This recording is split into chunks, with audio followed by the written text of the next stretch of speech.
Okay, welcome everyone. My name is Tanner Menard. I am the organizing manager at Equality Arizona, and we welcome you to tonight's event. Equality Arizona's mission is to build a strong and resilient LGBTQ social movement and culture in Arizona by increasing access to safety, well-being, and inclusion in society. This is part of a series of town halls that are meant to expand our conversation beyond policy and towards the heart of why we work for the people in our community. And today we're honored to be joined by Secretary of State Katie Hobbs, Murphy Abair, Ken Matta, and Donovan Carr for a discussion on election security and voting rights. We would like to encourage everyone to sign up for volunteer opportunities with Equality Arizona to help protect our rights as LGBTQ plus Arizonans. And we will be posting links in the chat. And I would just like to say that we're so honored to have Secretary of Hobbs with us again today. And I will just read her bio very briefly. So welcome, Secretary Hobbs, and welcome to everyone who's joined us this evening. We're very grateful. Um, Secretary Katie Hobbs has led a life of service, beginning as a volunteer at her church and continuing with her job as a social worker and chief compliance officer at one of the largest domestic violence centers in the U.S. The focus of her life has been to help others to gain security, to be heard, and to create better lives. The fundamental motivation inspired her to run for Secretary of State. After serving in the Arizona House of Representatives and the Arizona Senate as minority leader, now she brings her years of experience to the office of Secretary of State to ensure that it runs productively and that Arizona elections are secure, fair, and efficient. Secretary Hobbs has a Bachelor of Social Work from Northern Arizona University and a Master of Social Work from Arizona State University. She's been a professional social worker since 1992. Prior to being elected to the legislature, she worked in the areas of domestic violence, behavioral health, and homelessness. She's been honored with dozens of awards for her service. Most recently, she was named the League of Cities and Towns Legislative Champion for two consecutive years in 2017 and 2018. And Secretary Hobbs and her husband, Pat Goodman, live in Phoenix and have two kids, one dog, and four cats. And thank you, Secretary. It's so wonderful to have you here. And we're just very grateful for you to join us. Thank you so much. Hi, thank you so much, Tanner and Equality Arizona, for having me here, but most importantly, for partnering with our office for this town hall. Good evening, everyone. I am Secretary of State Katie Hobbs, and I'm so excited to be here. Thank you so much for joining us for this important discussion this evening. This is our fourth in our virtual series of town halls on elections, and our second one with our partner, Equality Arizona. Thank you again to the team at Equality Arizona for partnering with our office to provide this opportunity to talk with all of you about voting and elections, and also happy Pride Month. I'm actually in Bisbee right now, getting ready to celebrate Pride on Saturday after a bunch of other events while we're down here. We know how crucial elections are to our democracy. In fact, they're the cornerstone. During the 2020 general election, more than 3.42 million ballots were cast, and turnout was nearly 80%. Arizonans showed up for our democracy in record numbers, and we expect them to do the same in 2022. And that's why my office knew that it was critical to host this series of town halls this election season as a way to provide up to date election information and discuss voter education and outreach issues. And I'm really excited about the presentations that we're going to hear tonight. In 2021 and 2022, we've seen many attempts to suppress our freedom to vote with new election laws and proposed bills. It's more important now than ever that voters are aware of the changes that you should expect this year and what you need to know to ensure that your voices are heard. And we want to share these updates with you because honestly, one of the biggest threats to our elections is the campaign of misinformation and disinformation, or just flat out lies primarily through social media. The goal of this kind of strategy is to undermine the public's faith in elections and the democratic process overall. We know that these efforts are underway now, and they'll continue throughout this election cycle. This is why we've partnered with secretaries of state across the country again in our Trusted Info 2022 campaign, which is aimed at fighting against mis and disinformation related to elections here in Arizona and across the country. We know our elections are secure because of the firsthand work we do to keep them secure. And we want you all to be familiar with the process too. We have layers of checks and balances throughout the election administration process. 24/7 closed circuit camera systems, chains of custody, an air gap system that protects our equipment from any internet vulnerabilities, just to name a few. We're about to begin our logic and accuracy testing in the next couple of weeks to hand check all of our equipment across the state. My team will be traveling to the 15 county recorders' offices to conduct this certification. Our election workers are rigorously trained and passionate civil servants who are dedicated to this work and who believe in our democracy. But every single person has a part to play in helping respond to these attacks on our election process. One way that you can help is to be sure that when you're looking at and sharing articles about elections or anything related to them, that they're from reputable sources and that you're encouraging your friends and family to do the same. Get your election information from verified websites and the social media accounts of election officials. It's also incredibly important to participate in events like this one, where you're getting up-to-date information directly from your election officials. I also want to spend a few moments talking about registering to vote. In order to vote in Arizona, you have to be registered, and the deadline in order to participate in the upcoming August 2nd primary is July 5th. So if you're not registered, you have a lot of ways to do that in Arizona. You can go online to servicearizona.com and do that with your driver's license. By mail, you can either print off a form or request that that form be mailed to you from your county recorder and then mail it back after you filled it out. Or in person, visit your county recorder's office and fill out a form there. You can also find voter registration folks out and about in the community at different community events and register in person that way as well.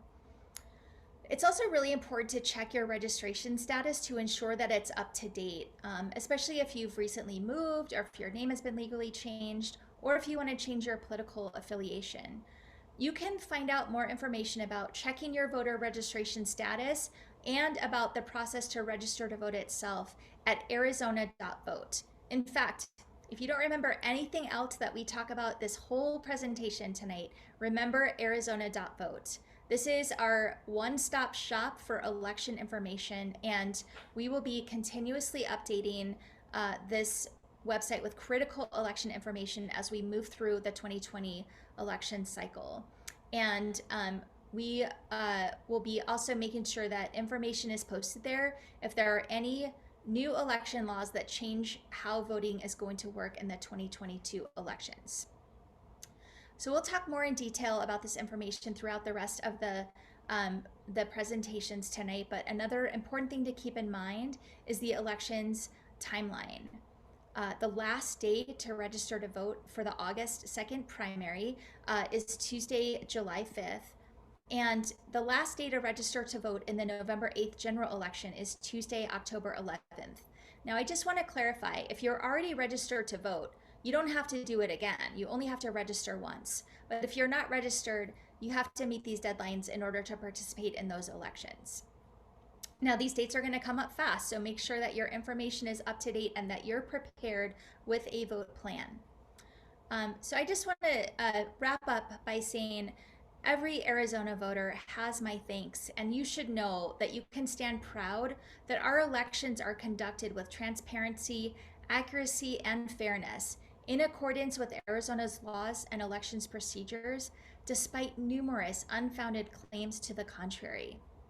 One of the best ways that we can protect the integrity of our elections and voting is to confront the doubt that some are purposefully sowing in our democratic institutions with accurate, timely, and credible information. I always like to remind folks that democracy is a team sport. Keeping our elections fair, secure, and transparent takes the dedication of countless people. And with that in mind, I just want to thank you all again for joining us today to have this important conversation. So now I'm happy to take some questions. Thank you so much, Secretary. We really appreciate you joining us, and thank you for sharing all of this information with our community. We do have a couple of questions for you that we've fielded. Um, One of them, or the first one is, so beyond voting, what can everyday people do to prevent politicians from undermining future elections? Well, I know the question started with beyond voting, but I have to start by reiterating how important your vote is and how important each individual vote is, and how a lot of these attempts to undermine our elections are trying to keep you from voting. I also want to add that the same people that are continuing to, these politicians who are working to undermine future elections are the same politicians who are blatantly attacking the LGBTQ plus community right now with bans on transgender athletes in sports, with bans on gender affirming therapy, with this latest attempt to try to ban children from anything related to drag.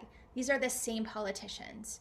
So your vote is so critical to keep them accountable or perhaps even, elect other politicians who will be more representative of our communities. Um, so so voting is important. Updating and confirming your voter registration status, as I mentioned, to make sure that you are able to participate. And again, Arizona.vote is that critical website where you can get all this information. And then understanding your rights as a voter. The best response to attempts to disrupt our elections or spread misinformation that discourages voting is for voters to continue to register and to exercise their freedom to vote. Voters have a right to a ballot, even if it's a provisional ballot. You have a right to vote if you're in line at the time that the polls close. And you have a right to request and receive assistance to support you in exercising your freedom to vote, whatever that assistance looks like. It's also, again, important to know and look to trusted sources for election information, and being aware of the uh, the information you need if you're voting by mail, the deadlines to return your ballot in order to have it received and counted in time.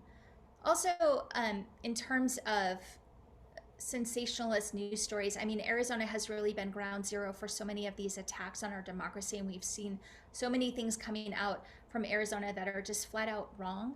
Um, so, sensationalist headlines are designed to get you to again, it's undermining our confidence in the systems and trying to get people not to participate because they don't trust the systems.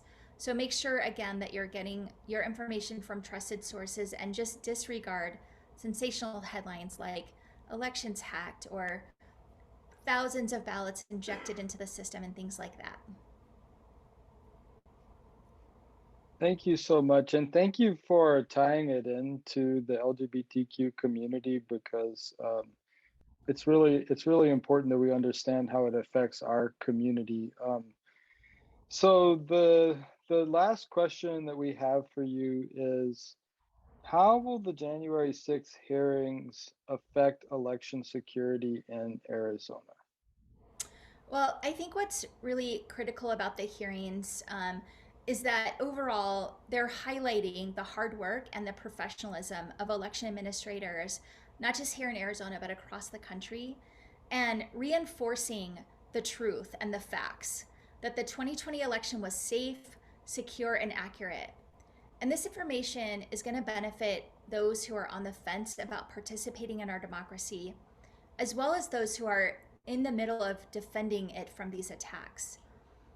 It's also, important in that it's recording who is on the right side of history, those standing up for the representative democracy that honors the voice of voters, and those who are working to actively undermine our democratic processes.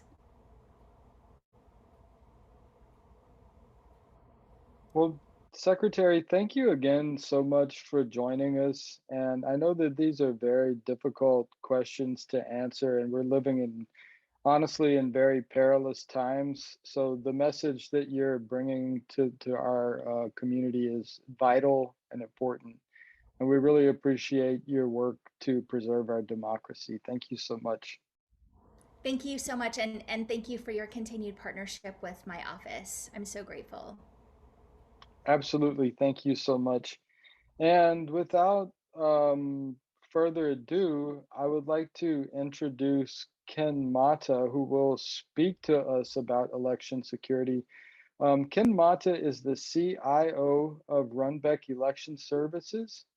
He previously served as the Information Security Officer and Election Security Lead for Arizona's Secretary of State's office. His election and IT experience began at the Secretary of State's office in 2002 and include election operations, system administration, network administration, information security, logic and accuracy testing, election security instruction, election incident preparedness, and developing statewide election security programs. He worked as a liaison between the counties and the Secretary of State to help understand and meet the election security needs at the county level. Ken is a state certified election officer and currently sits on several election security boards at the state and federal level. So, welcome, Ken. Thank you so much for joining us. And without further ado, I'll let you get to it. Thank you, Tanner. It sounds pretty good when you say it like that. So, all right, I'm going to share a presentation.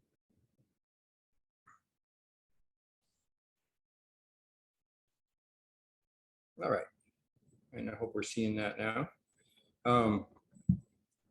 So that's me. We're going to talk a little bit about how election security is actually achieved in Arizona. And this is the way we're going to do it. We're going to do a quick overview of an election from an election security point of view. We're going to talk about what's at risk.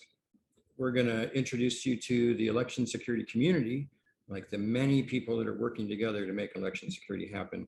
And then we're just going to talk about a few items about how we actually do that. So this is my definition of an election from just a purely security point of view. An election is when both parties come together and work together to tabulate votes in a controlled environment using rules developed over hundreds of years in this country, specifically designed to eliminate fraud that both parties understand and agree to ahead of time. So the important points here, the takeaways are really is that, elections are conducted when both parties work together to count votes. And so it's kind of a self-policing system. We're keeping an eye on each other. We're watching out for each other to make sure that there's nothing nefarious going on. Elections are hard. So if you've ever looked at Title 16 of the Arizona Revised Statutes that describes how elections work in law, it is a thick book. You could use it for home defense if you needed to. So it's a very complicated process. It's probably the most complicated business process I've ever seen.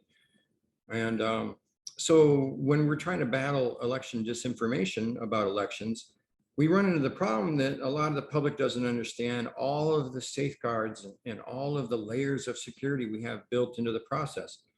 And they may not have a year or two to sit down and listen to me talk about all of that. So,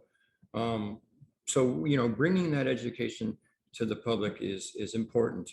The problem is when we go to like press and I'll explain, well, we do this and this and this and this and this and this and this and this to protect that. They go, okay, can you give that to me in one sentence? And so it's hard to tell everybody all of the many precautions and safeguards that are built into the election process. Now, those complex elections well, this is supposed to say one blessing, across the country, we have many different kinds of equipment, just thousands of different people from different parties working under different laws, using different policies and practices. And this makes it actually really hard for somebody to hack one part of this, because there's so many parts and so many moving parts of it. Like the day that we're all using one election system and one giant database of votes is the day that I'm going to worry about election security. But the system itself is so segmented that it's hard to compromise. It would be very, very hard to compromise anything than a very small section of it. When I teach about election security, I always talk about our greatest threat, which is the loss of confidence in elections. When I think about what our country might look like if the public doesn't believe that who they elected is serving them, I think about, other third world countries, other countries, Venezuela or other ones where they just don't believe that their vote counts. And we do not want to be like that. Our democracy deserves better. I also talk about this when I'm teaching about election security all the time. And this list used to be ordered differently. At the top of this list used to be nation states, Russia, China, Iran, other countries that wish us harm and would like to undermine our election process.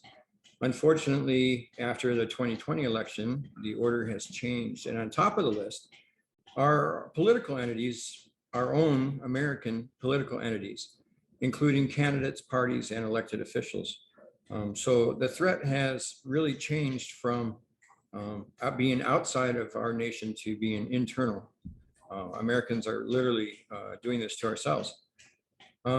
News outlets, that may catch on to not exactly accurate stories or promote theories that the election was not secure. Social media influencers, misinformed citizens, not really, they're not malicious. There's no malicious intent there, but they may just spread that bad information around like candy. Nation states, of course, some security companies that may try to make it look like the election systems are not secure. And then so they can come in and say, okay, now for a certain amount of money, we'll help you fix that. And then hacktivists, ethical hackers, and hackers of opportunity. Hacktivists are people like basically hackers that have a political agenda. Ethical hackers are ones that are examining our systems and looking for weakness so that they can tell us about it and we can fix it. And hackers of opportunity, which are just hackers that are after some financial gain, that just happen to stumble across like election offices, our office networks, and find a vulnerability and exploit that, but it doesn't look good.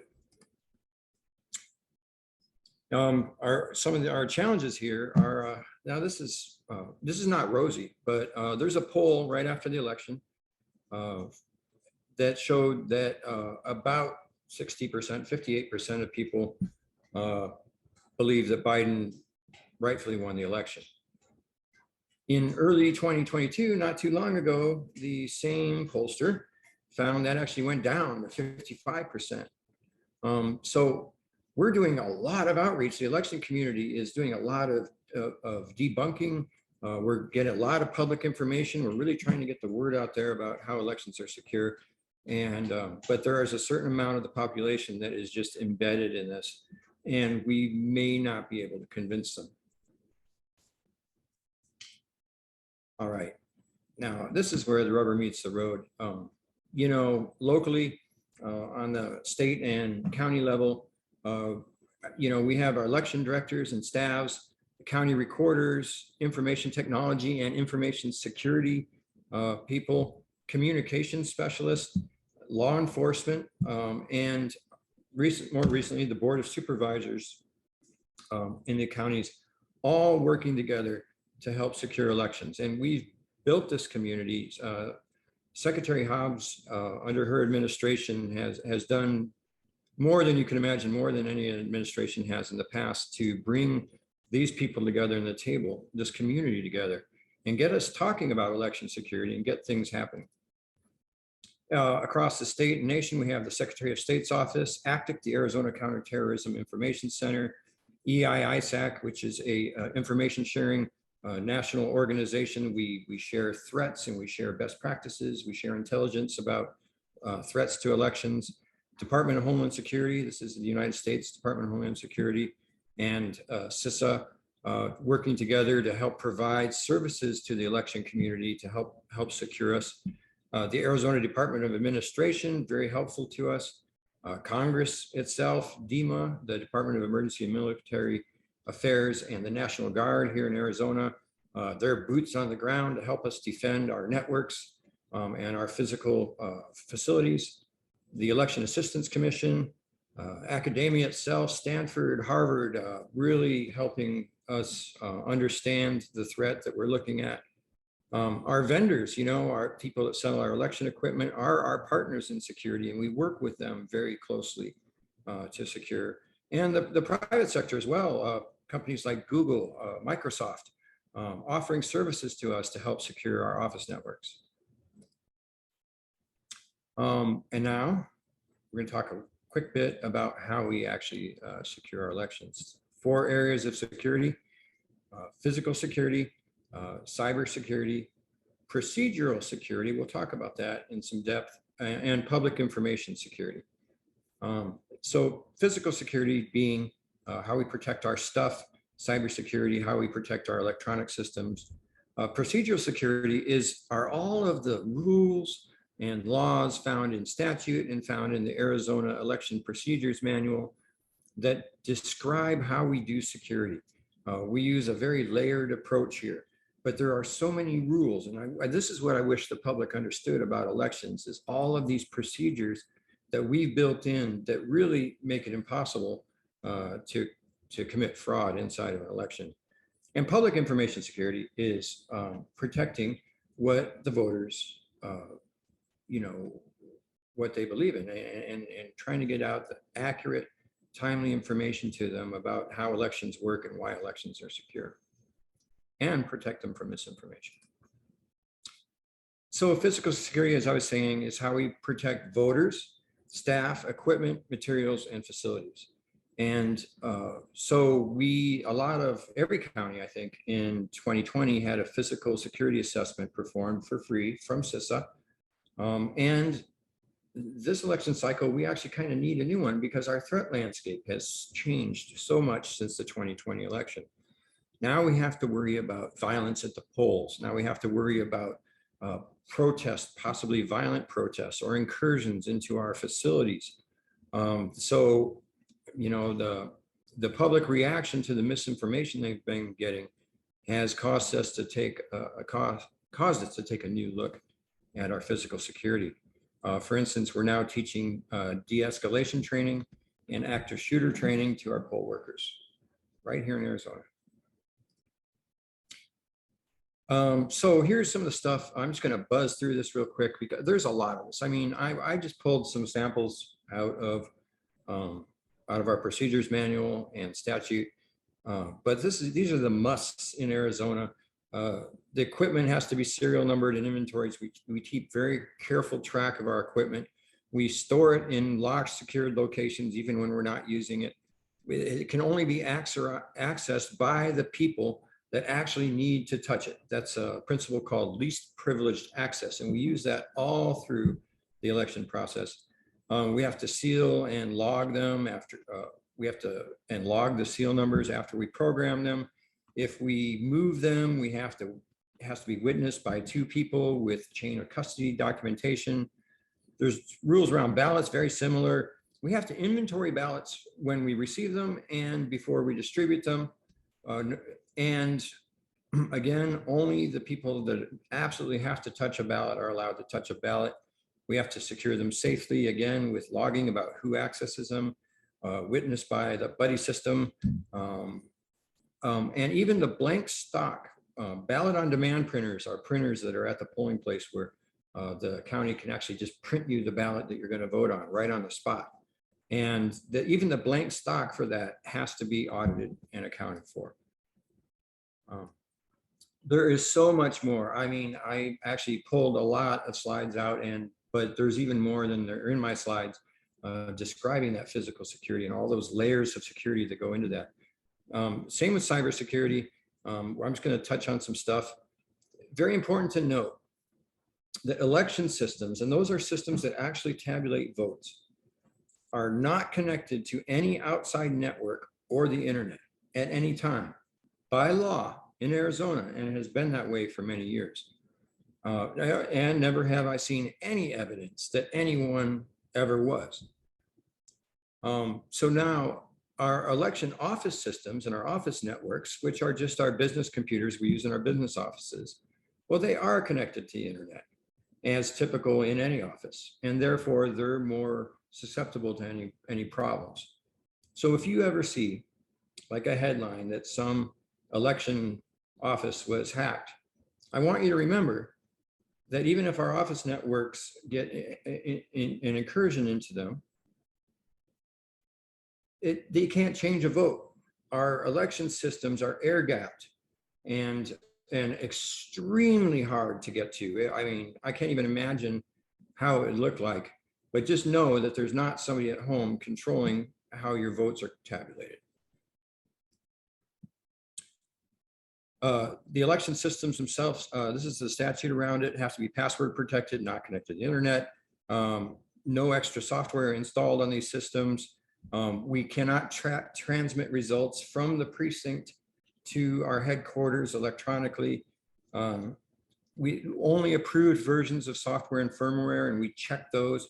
We have a very scientific way to check to make sure we're using the approved versions of the software, and they haven't been modified or some other version slipped in there.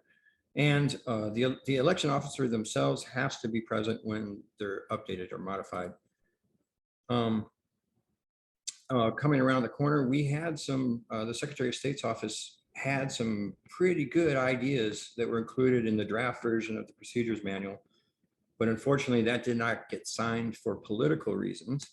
And so there was some great stuff in there that didn't actually get approved, such as use of a special purpose computer, a hardened computer, to move information in and out of those election management systems, and a requirement that each county would have an election incident response plan, which is really important. You know, planning for election security is an important thing.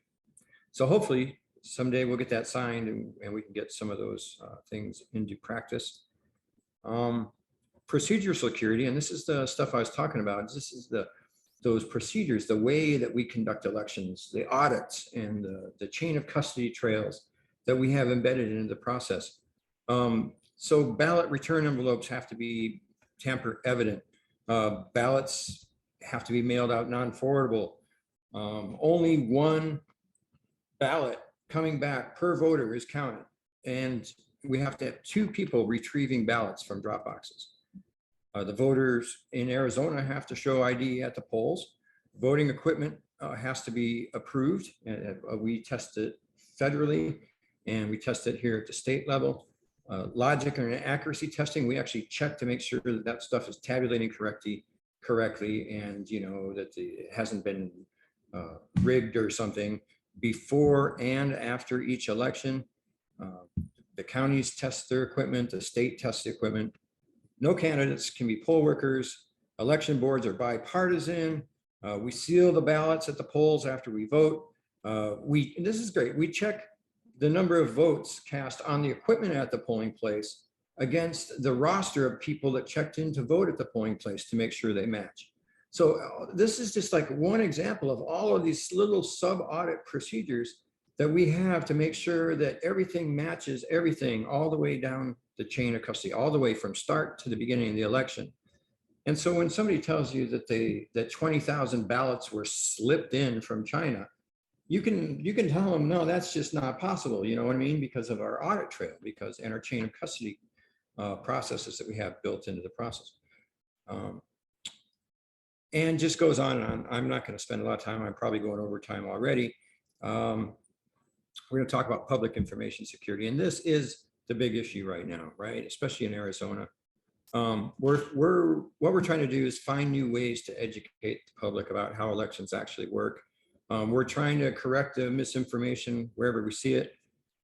We want to try to depoliticize the issues. You know, the fact that most Republicans believe the election was stolen and most Democrats believe the election was good tells you exactly where the problem lies in this. There's a political division, and people that believe the election is stolen are listening to political sources, that is politicians and political pundits, instead of going to trusted sources of information like election professionals, the counties, the state. So also misinformation, incident planning means that we actually have a plan about how to deal with misinformation when we see it. And our problem is that our bullhorn is not as loud as influencers.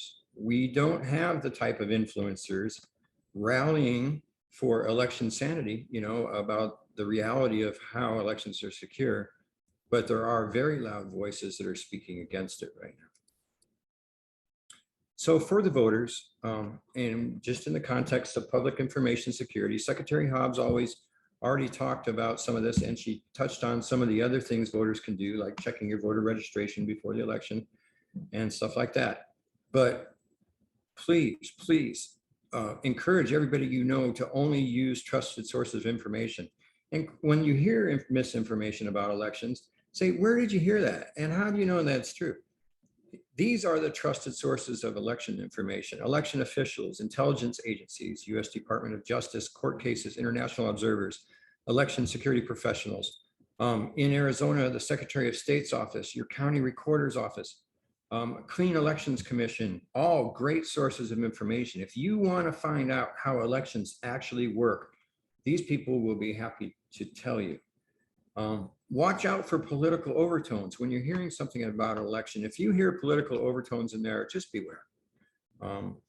And use the ballot box to reject disinformation. In other words, when you see people spreading disinformation about election security, and they're an elected official and they're on the ballot, I encourage you, we can vote that out. And that's all I've got. I hope I did okay on time, and I'll be happy to answer any questions.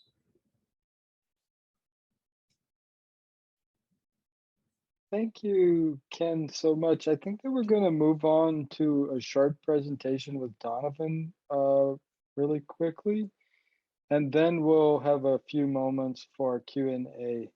Okay. So thank you so much. Thank you so much for that. Yate Donovan, it's good to see you. Welcome to Equality Arizona.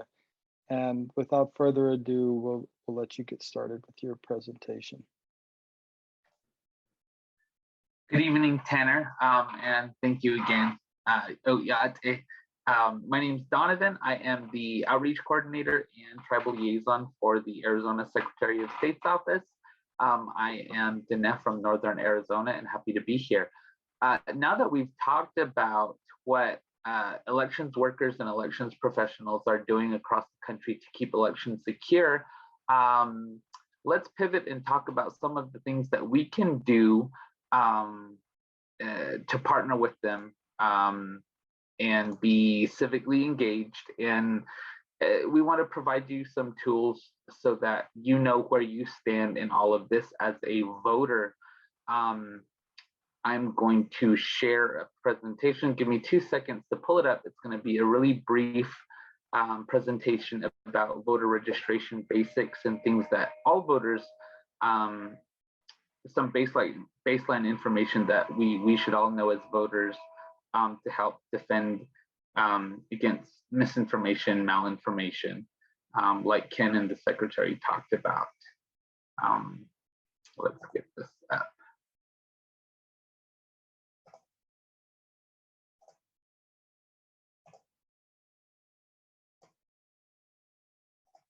All right, so we can see, I'll see the my presentation there. Am I sharing it correctly? I think I am. All right, so anyway, thank you, Tanner.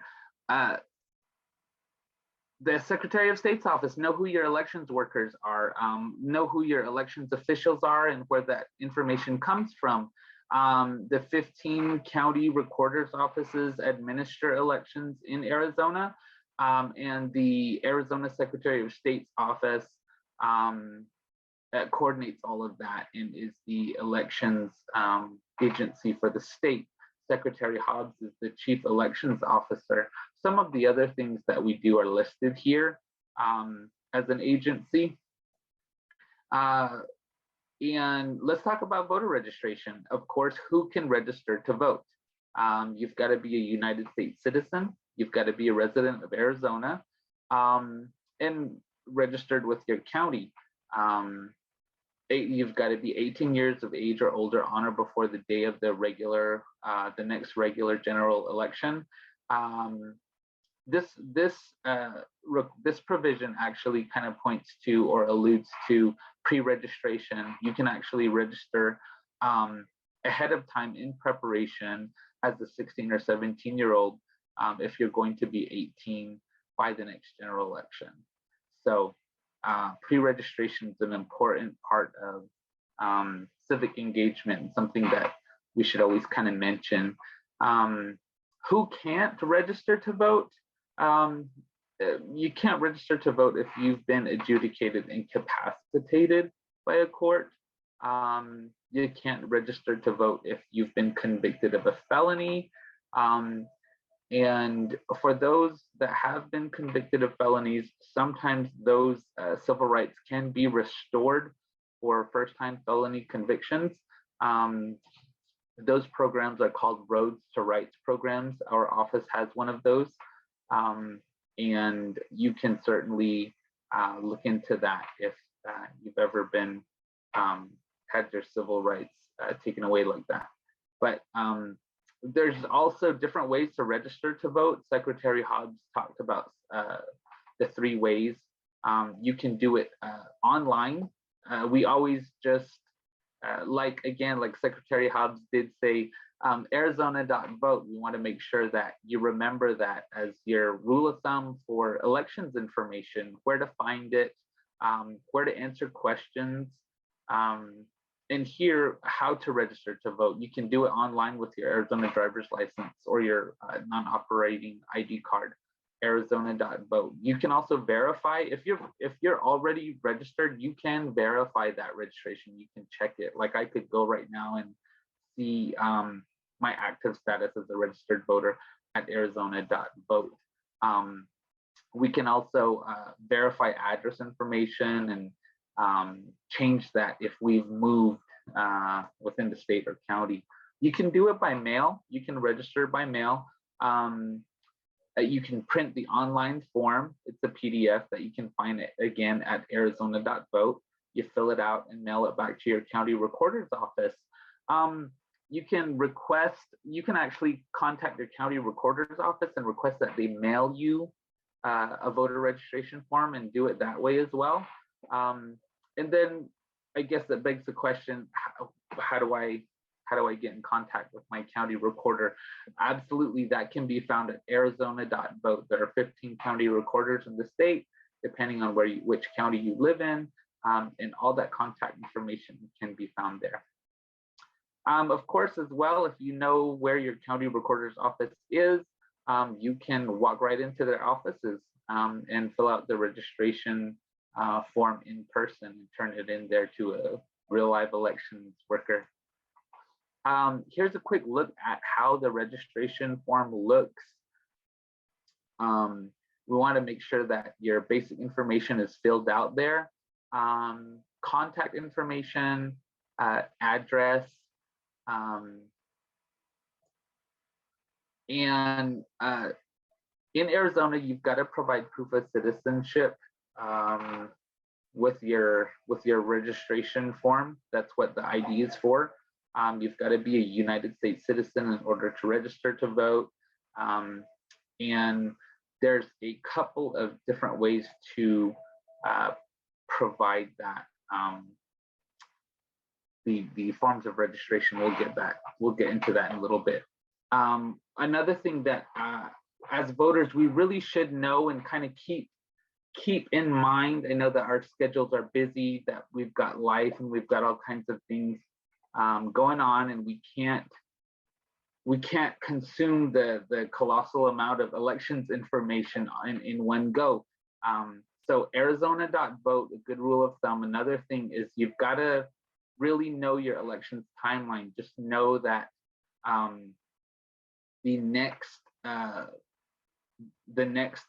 election is the primary election, and that's August 2nd. The last day to register to vote for that election, if you've not already been registered to vote, is July 5th. You also want to keep in mind that November 8th is the general election. And for voters that have not been registered, the deadline to register for that election is October 11th. So here's a really quick grid of some of the important dates. So August 2nd, November 8th. And if you forget, just hop on to Arizona.vote again and take a look at those deadlines. We always want to check our voter registration. We want to make sure that the information is up to date, that addresses are current, especially now with county recorders and elections workers reaching out to voters,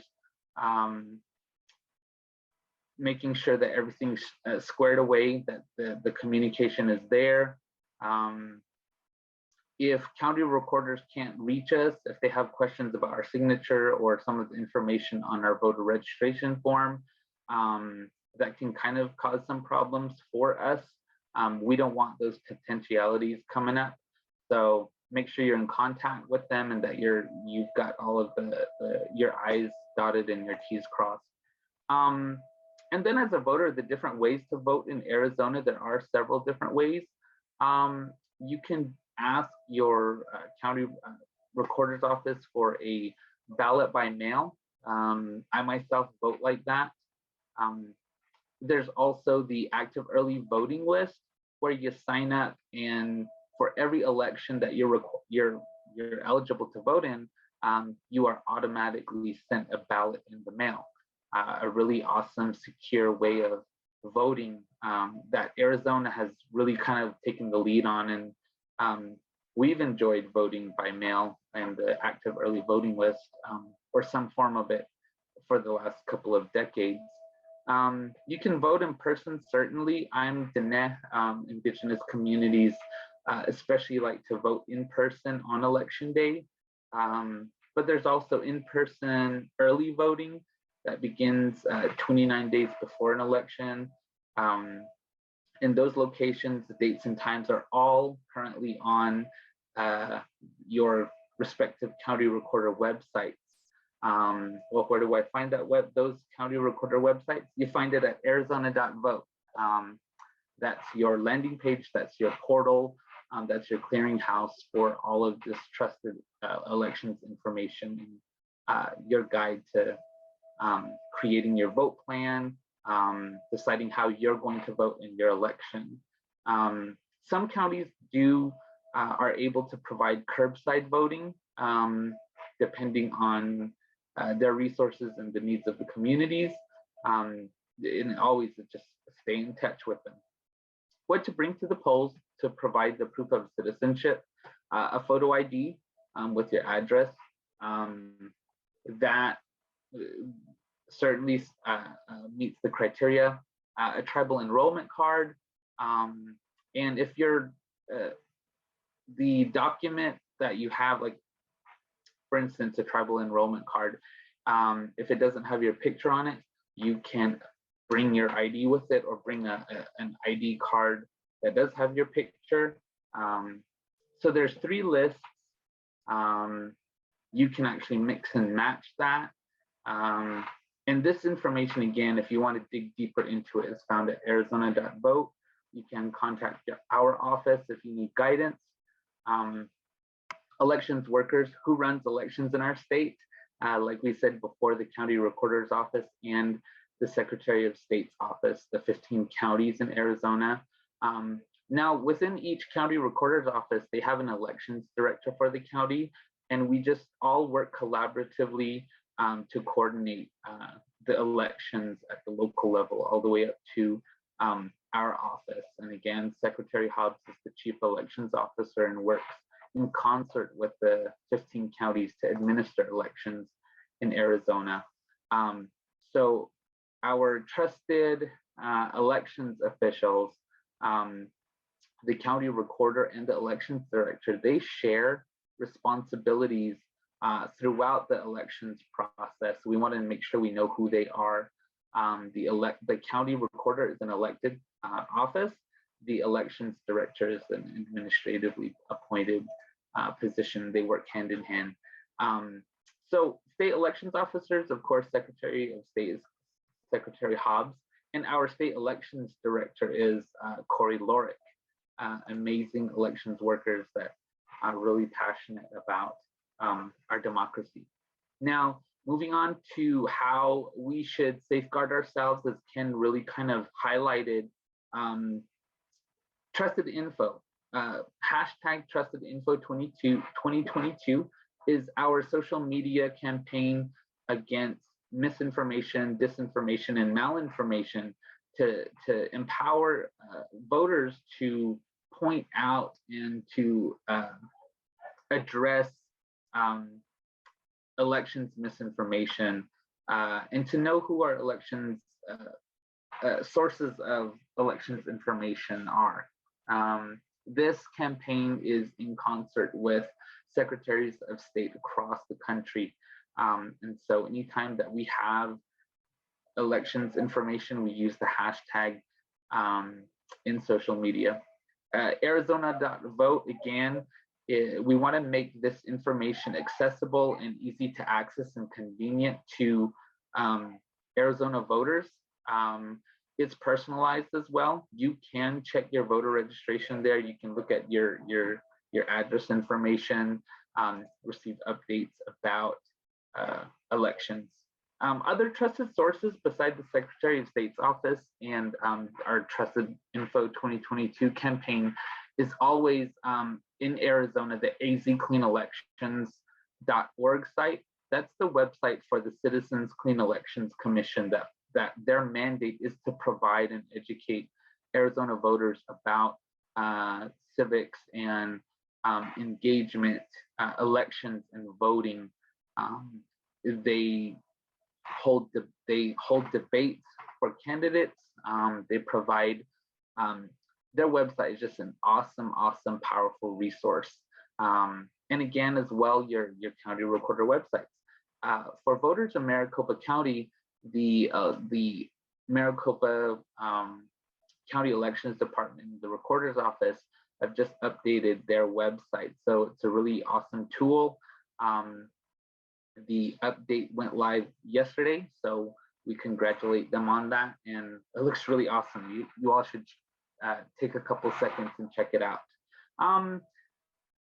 As well, voter guides are provided by the Citizens Clean Elections Commission and the Secretary of State's office.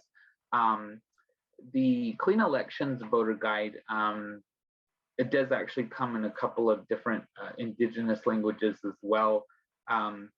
And then our publicity pamphlet provides for and against arguments on ballot measures. Those for and against arguments are received by our office from Arizona voters and stakeholders in those initiatives. And then lastly, one of the things that we want Arizona voters to think about is become a poll worker. Become a poll worker. You help at the poll site. You answer questions. You interact directly with voters. You assist voters in casting their ballots. You provide basic voter information, and county recorders provide a training for that.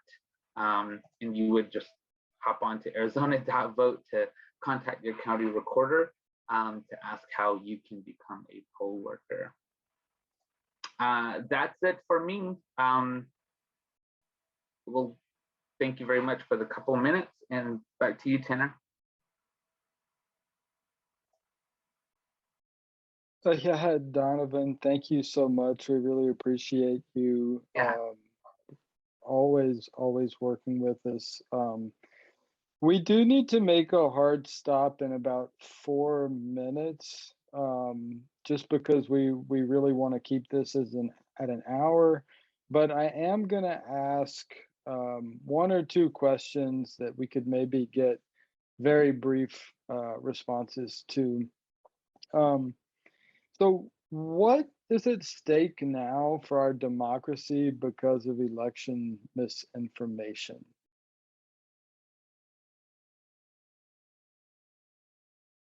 Whoever would like to take that one on. Murphy, is that you? Oh, you're muted. You're muted, Murphy. It's only been 1,000 years and I still can't remember to unmute myself. My name is Murphy. I'm the Communications Director for the Secretary of State's office. Thank you so much for having me here. What is at stake? It is really democracy in and of itself, right? So a lot of what we are seeing challenged and tested as we move into this election cycle is whether or not people trust our democratic processes and trust the results of those processes. And that can be reinforced by participation. And it's the reason why there are so many election administrators and election workers on calls like this all the time, talking to the public and trying to remind you of all of the things that we do to keep our elections safe and secure. So yeah, I mean, it's the whole system on the line, in my opinion.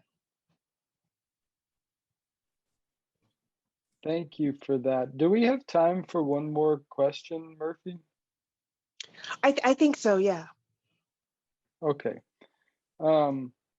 This is a really interesting one that someone asked. Is hand counting ballots better than machine counting? And maybe that one's good for Ken. Yeah, I would like to address that for sure. Absolutely not. Besides just the simple. Agreed, for whatever it's worth. Yeah. Besides just the simple logistics problem of that, and that is that machines count much faster than humans do and much more accurately. You're talking to a guy who has run many thousands, hundreds of thousands of ballots through machines testing.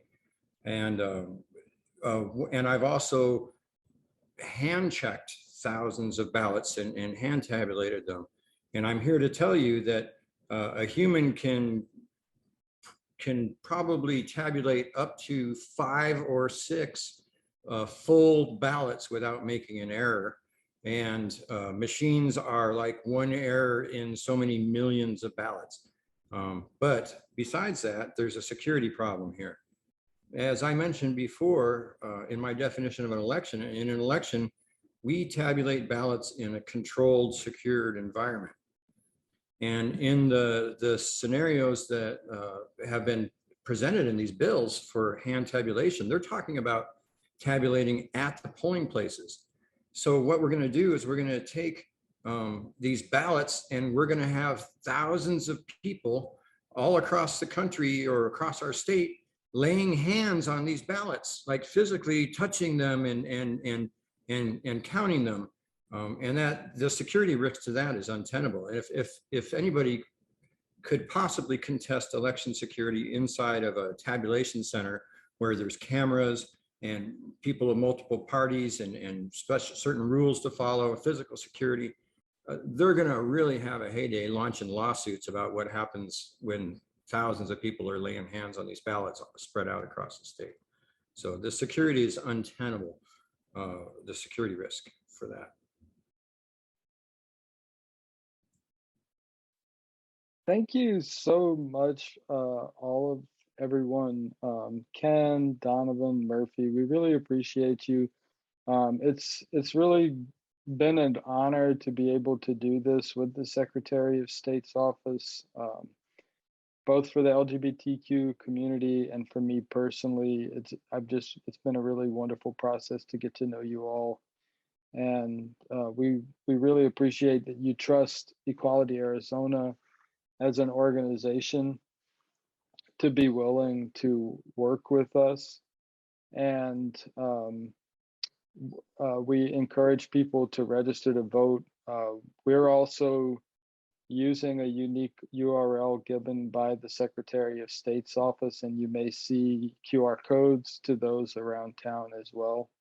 I am posting in the chat Donovan's email, which everyone will have just a moment to copy if they have follow-up questions. It's dcar@azsos.gov. So if anyone didn't get their questions answered and has one that they'd like to send over to Donovan, they can do so. And with that, I'm going to end the recording and we'll call it a night. Thank you so much, everyone. Thank you, Ken, Donovan, Murphy, and Secretary Hobbs.